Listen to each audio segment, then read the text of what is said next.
Hello dear students, welcome to quiz education. मेरा नाम है करीना और आज हम पढ़ेंगे control and coordination in plants. Okay, देखो यहाँ पे control and coordination in plants के बारे में बताया गया है। हमने इतने दिनों तक क्या पढ़ा था कि control and coordination in humans पढ़ा था, है कि नहीं। हमारे ह्यूमंस में कंट्रोल एंड कोऑर्डिनेशन कौन करता है? ब्रेन करता है, स्पाइनल कॉर्ड करता है, फिर हार्मोन्स करते हैं, बहुत सारे हार्मोन्स होते हैं।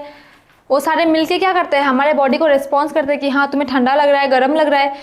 अभी हम प्लांट्स के बारे में देखेंगे। प्लांट्स भी तो मूव करते हैं, है कि नहीं। जैसे ह्यूमंस मूव करते हैं, बैलेंस करते हैं, वैसे प्लांट्स भी बैलेंस करते हैं, मूव करते हैं। तो आज हम प्लांट्स के बारे में पढ़ेंगे। ओके, देख लो। Coordination in plants, the process by which they regulate growth and response to the environment stimuli using a chemical system of plant hormone since they lack nervous system. Plants का nervous system होता है? Obviously नहीं होता। Nervous system बस humans में होता है, plants में नर्वस सिस्टम नहीं होता, इसलिए लिखा है लेक। ओके, क्या करते हैं? Regulate growth and the response to the environment stimuli. Environment में कोई चेंजेस आया, वो कैसे पता चलेगा उनको? प्लांट्स को एक केमिकल सिस्टम होता है उनके अंदर, हार्मोन्स का केमिकल सिस्टम होता है जो हमको बोलता है कि हाँ देखो कोई तुम्हें टच कर रहा है कि नहीं। जैसे हमारे ब्रेन नर्वस सिस्टम का जो काम होता है, प्लांट्स का वही काम होता है, पर प्लांट्स में कौन करते हैं? हार्मोन्स करते हैं, ठीक है, क्योंकि उनके पास नर्वस सिस्टम नहीं होता है। देखो ये है वेनस फ्लाई ट्रैप, है कि नहीं। जब कोई मक्खी या फिर कोई भी इंसेक्ट आके इसके मुंह में गिरेगा, तब ये जो इसका जो बॉडी है ना, वो बोलेगा कि देखो कोई एक्सटर्नल रिस्पॉन्स आया है, एक्सटर्नल रिस्पॉन्स आया है। तो क्या करेगा? ये अपने मुंह बंद कर लेगा।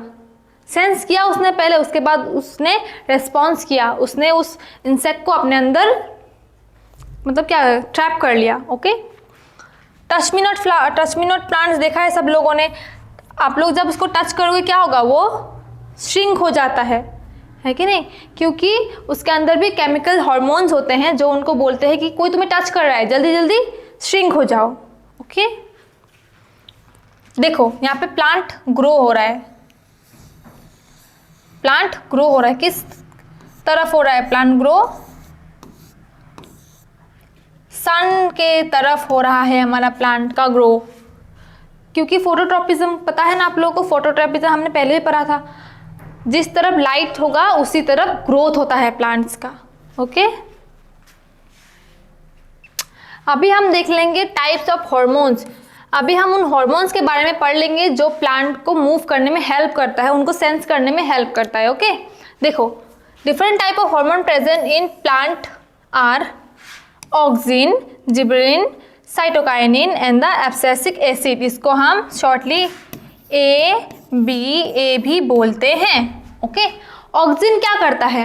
Help in growth of plant. एक प्लांट छोटा सा सीड है, इसमें से जर्मिनेशन होगा, छोटा सा प्लांट निकलेगा। ये कौन हेल्प करता है?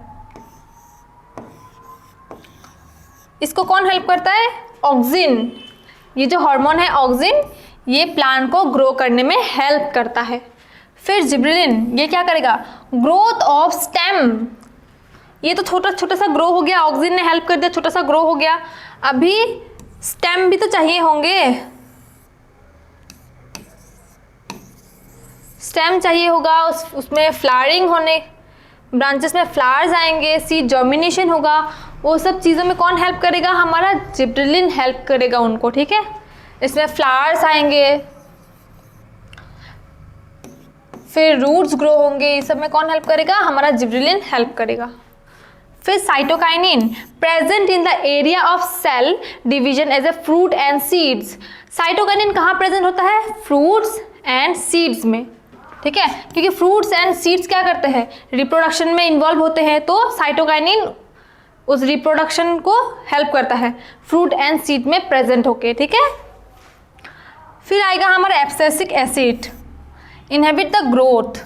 ये ग्रोथ में हेल्प करता है, ठीक है। ओके, नेक्स्ट देख लेते हैं tropic movement and the nastic movement. अभी हम ट्रॉपिक मूवमेंट और नेस्टिक मूवमेंट के बीच में जो डिफरेंस है हम डिफरेंस को देखेंगे, ठीक है। पकड़ लो, ये एक प्लांट है,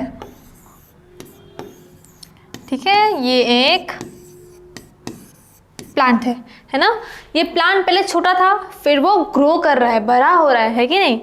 तो ये ग्रो हो रहा है, इसमें मूवमेंट हो रही है कि नहीं, ऑब्वियसली हो रहा है, वो बड़ा हो रहा है, ये मतलब इसमें मूवमेंट हो रहा है अपवर्ड, है ना। तो जब ये ऐसे बड़ा हो रहा है, इसमें ग्रोथ हो रहा है, मूवमेंट हो रहा है, तब वो क्या हो जाएगा, वो हो जाएगा ट्रॉपिक मूवमेंट, जिसमें ग्रोथ एंड मूवमेंट दोनों इन्वॉल्व हैं। और एक देख लो तुम लोग, टच मी नॉट प्लांट देखा है ना, जब हम उसको टच करते हैं तो क्या हो जाएगा, वो श्रिंक हो जाता है। क्या उसमें ग्रोथ हो रहा है, मूवमेंट हो रहा है, ठीक है, वो श्रिंक हो गया, मूवमेंट हो रहा है, पर उसमें ग्रोथ नहीं हो रहा है, तो वो हो जाएगा हमारा नेस्टिक मूवमेंट। ओके, देखो ट्रॉपिक मूवमेंट में growth depend on movement, movement के साथ साथ ग्रोथ भी हो रहा है, तो हो जाएगा हमारा tropic movement. Growth does not depend on movement, इसमें ग्रोथ नहीं होता है, मूवमेंट के साथ ग्रोथ नहीं होता है, ठीक है। ओके, हाँ, next directional movement respect to stimuli. यहाँ पे क्या होगा, मूवमेंट डायरेक्शनल होगा, डायरेक्शंस में होगा, एक डायरेक्शनल मूवमेंट होगा, पर इसमें नॉन डायरेक्शनल मूवमेंट, मूवमेंट का कोई डायरेक्शन नहीं है। उसके प्लांट के पत्ते को टच कर दिया, वो श्रिंक हो गया, फिर से वो अपनी जगह में फिर से रिवर्स भी आ जाएगा, ठीक है। तो उसमें कोई डायरेक्शनल मूवमेंट नहीं है, वो पत्ता लंबा नहीं हो गया, या फिर वो लाइट के इफेक्ट में आके लाइट की तरफ नहीं चला जाता है, पर हमारा ट्रॉपिक मूवमेंट में वो होता है, ठीक है। अगर सनलाइट यहाँ पे है तो सन के तरफ वो ग्रो करेगा। ओके, इरिवर्सेबल, हम ये जो प्लांट है ये ग्रो हो रहा है, इसको हम रिवर्स नहीं कर सकते, फिर से छोटा कर सकते नहीं कर सकते, पर इसमें रिवर्सिबल है। वो प्लांट जो श्रिंक हो गया था वो फिर से खुल भी जाएगा, जैसा था वो वैसा हो जाएगा, बस टेम्पररी से एक मूवमेंट हुआ है कि नहीं। तो ये रिवर्सिबल है और ये इरिवर्सिबल है, ठीक है, इसमें रिवर्स नहीं कर सकते। फाउंड इन ऑन प्लांट्स, सारे प्लांट्स ग्रो करते हैं, तो सारे प्लांट्स में ग्रो होता है, तो क्या होगा, ऑल प्लांट्स में ग्रो होता है, पर सारे प्लांट्स में वो टच मी नॉट प्लांट जैसा मूवमेंट नहीं होता है, टेम्पररी मूवमेंट नहीं होता है। ओके, फिर आ गया ये स्लो एक्शन है। एक प्लांट ग्रो होने में कितने दिन लगाएगा, 3 दिन, 4 दिन, 5 दिन, 1 वीक, कोई कोई तो पेड़ बहुत सालों तक ग्रो होता ही रहता है। तो क्या है, वो स्लो प्रोसेस है, बहुत ही स्लो, बहुत टाइम कंज्यूमिंग है। पर हमारे टच मी नॉट प्लांट को तुमने टच किया, है ना, इमीडिएट एक्शन करिया, मतलब तुमने टच किया 5 मिनट भी नहीं लगेगा, वो श्रिंक हो जाएगा। तो क्या हो जाएगा, इमीडिएट एक्शन, बहुत जल्दी एक्शन करता है, ठीक है। तो यही था tropic movement and nastic movement का डिफरेंस। Okay, thank you.